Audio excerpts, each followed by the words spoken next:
மார்கழி 8 எப்பவும் போல ரொட்டீன் காலையில் 4:30 மணிக்கெலாம் ஸ்டார்ட் ஆகிடுச்சு. இன்றைக்கி செவ்வாய்க்கிழமை வேறு இல்லைங்களா, முருகருக்கும் சேர்த்து இன்றைக்கி பூஜை பண்ணியாச்சு.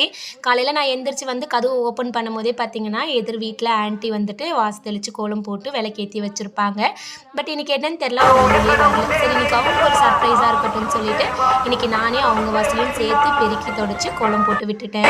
கோலம் போடும்போது பக்கத்து வீட்டு அக்கா எதிர் வீட்டு ஆன்ட்டின்னு சொல்லிட்டு பேசிக்கிட்டே தான் வாசலில் கோலம் போடுவேன். சைடில் இங்கே சுப்பிரபாதம் போட்டு விட்டுட்டு அதையும் கேட்டுக்கிட்டு இவங்க பேசுறதையும் கேட்டுக்கிட்டு காலையில் அந்த ஒரு வைப் நல்லா இருக்கும். மேரேஜுக்கு முன்னாடிலாம் அம்மா வீட்டில் வந்து பார்த்தீங்கன்னா தெருவில் எல்லாருமே என்னோட ஏஜில் தான் இருப்பாங்க, இல்லாட்டி என்னை விட ஒரு வயசு பெரியவங்களாக இருப்பாங்க, சின்னவங்களாக இருப்பாங்க.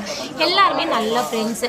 ஸோ முந்தின நாள் என்ன கோலம் போட போகிறோம் அப்படின்னு பேசி டிசைட் பண்ணி அடுத்த நாள் அந்த கோலத்தை தான் வாசலில் போட்டு வச்சுருப்போம். அப்படியே ஒரு குரூப்பாக போயிட்டு யார் ஃபஸ்ட்டு கோலம் போட்டிருக்காங்க, யாரோட கோலம் சூப்பராக இருக்குது அப்படின்னு சொல்லிட்டு எல்லா கோலத்துக்கும் மார்க் கொடுத்துட்டு வருவோம்.